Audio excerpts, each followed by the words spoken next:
Mga idol at kabayan, sa ginawang joint drill ng dalawang barkong pandigma ng Pilipinas at Amerika sa pagitan ng Ayungin Shoal at Palawan, maraming mga Pilipino ang nasiyahan. Pero alam niyo ba mga kabayan, hindi ito ikinatawa ng China. Ayon sa mouthpiece ng China, ang ginawa ng Amerika at Pilipinas ay mas lalong pinapalala daw ang tensyon sa South China Sea o West Philippine Sea. Pero nanindigan ang Pangulong Marcos sa ika-43 ASEAN Summit sa Indonesia. Nakapagbitaw ng mabibigat na salita ang presidente ng Pilipinas. Hindi man tinukoy ng Pangulo ng diretsahan ang China. Pero ayon sa Pangulo, hindi dapat mamayani ang sinumang nais guluhin ang kapayapaan sa rehiyon para lamang sa kanilang pansariling kapakanan. That we must never allow the international peaceful order to be subjected to the forces of might applied for a hegemonic ambition. Dagdag pa ng Pangulo ng Pilipinas, suportado at pananatilihin nito ang freedom of navigation at paglipad sa South China Sea o West Philippine Sea, alinsunod sa international na batas ang UNCLOS. We will continue to uphold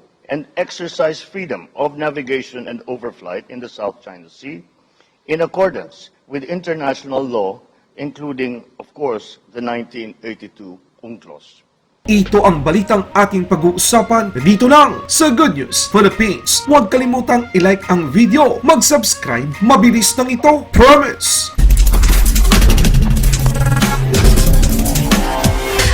Alam niyo ba mga kabayan na isinagawa ng Pilipinas at Amerika ang kanilang pagsasanay hindi lamang sa territorial sea ng bansa, kundi maging sa contiguous zone ng Pilipinas o 24 nautical mile mula sa baybayin ng Palawan. Ang magkasamang paglalayag ng USS Ralph Johnson DDG-114 at BRP Jose Rizal FF-150 ay halos na sa 100 nautical miles ang layo mula sa Ayungin Shoal, kung saan winatarkano ng China Coast Guard ang supply boat ng Pilipinas. Ito ay isang simbolo ng muling pagsanib puwersa ng Pilipinas at Amerika upang ipakita sa China na hindi tayo nag-iisa. Hindi ito isang provokasyon mga kabayan. Tayo ay may karapatan kasama ng ating kaalyado na magsagawa ng anumang military exercise sa katubigang nasasakupan ng Pilipinas. Sabihin man ng China na ang ginagawa ng Pilipinas at Amerika ay isang provokasyon, bahala sila. Basta ang mahalaga, alam natin ang tama, ang nararapat para proteksyonan ang ating interes, karapatan at mga teritoryo sa West Philippine Sea. Naglabas ng artikulo ang mouthpiece ng China ng Amerika daw ay pinapalala ang tensyon sa pamamagitan ng joint naval cell kasama ang Pilipinas sa West Philippine Sea. Isa lang ang ibig sabihin nito mga kabayan, na kapag kasama natin ang puwersa ng Estados Unidos, mas nahihirapan ang China na magtagumpay na makuha o masakop ang teritoryo natin sa West Philippine Sea. Basta nandyan si Uncle Sam, putak ng putak ang China. Alam naman natin mga kabayan na yan ang laging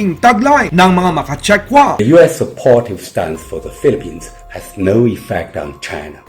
The more the U.S. interferes, the more resolute China's attitude will be. Kahit ilang beses mang sabihin ng China na sila ay may kontrol sa Ayungin Shoal, alam naman nating mga Pilipino na matagal ng panahon na ang Kalayaan Group of Islands ay sakop ng teritoryo ng Pilipinas. Alam nyo ba mga kabayan na isa sa malinaw na pinangangambahan ng China ang paglalagay ng mga forward deployment ng Amerika sa mga teritoryo ng Pilipinas, halimbawa sa Palawan na malapit sa mga artipisyal na isla ng Chinese Communist Party. Aminado naman ang China mga kabayan na sa tulong ng Amerika na papanatili ng Pilipinas ang magiging matatag. Ayon sa inilabas na balita at impormasyon ng Inquirer.net, habang nagsasanay ang USS Ralph Johnson at BRP Jose Rizal FF-150, nasa di kalayuan Abu-Tanaw ang isang People's Liberation Army Navy DDG-161. Ang DDG-161 ay isang guided missile destroyer ng China. Dalawa sa mga opisyal na may alam sa operasyong ito ang nagsabi ayaw nilang magpa-unlock at pangalanan dahil sila ay hindi otorisado na magsalita sa mga reporters. Isa lang ang ibig sabihin nito mga kabayan, kapag kasama natin ang puwersa ng Amerika, dumidistansya ang China. Hindi makalapit ang mga barko ng People's Liberation Army Navy sa mga barko ng Pilipinas. Your Majesty, Excellencies, our vision for the South China Sea is a sea of peace, stability, and prosperity. Today, sadly, this remains a distant reality. For our part, the Philippines will continue to work with all the countries to foster a rules-based international order We remain committed to the peaceful resolution of disputes in the South China Sea in accordance with international law. We will continue to uphold and exercise freedom of navigation and overflight in the South China Sea in accordance with international law, including, of course, the 1982 UNCLOS. But let me be clear, we do not seek conflict, but it is our duty as citizens and as leaders to always rise to meet any challenge to our sovereignty, to our sovereign rights, and our maritime jurisdictions in the South China Sea. No country would expect any less. No country would do any less.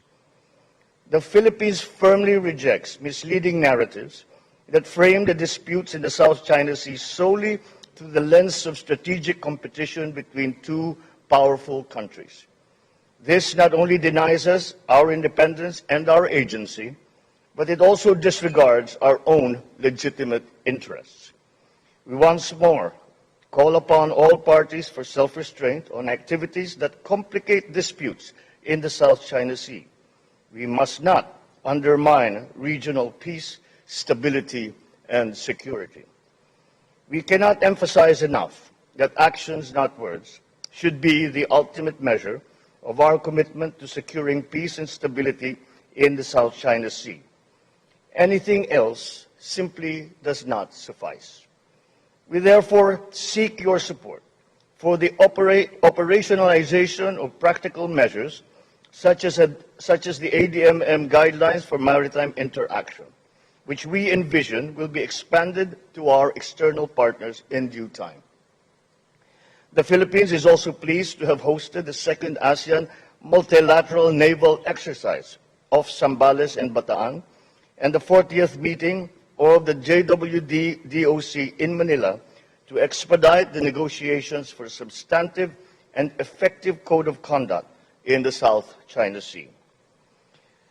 As tensions and mistrust between the great powers escalate, so too does the prospect of miscalculation that threatens to engulf the region with the severest consequences for all of us.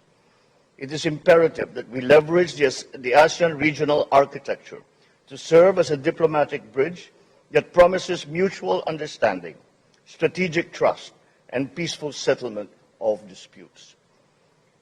History will ultimately judge whether the supremacy of the rule of law prevails, ushering in an era where all nations truly stand as equals, independent and unswayed by any single outside power.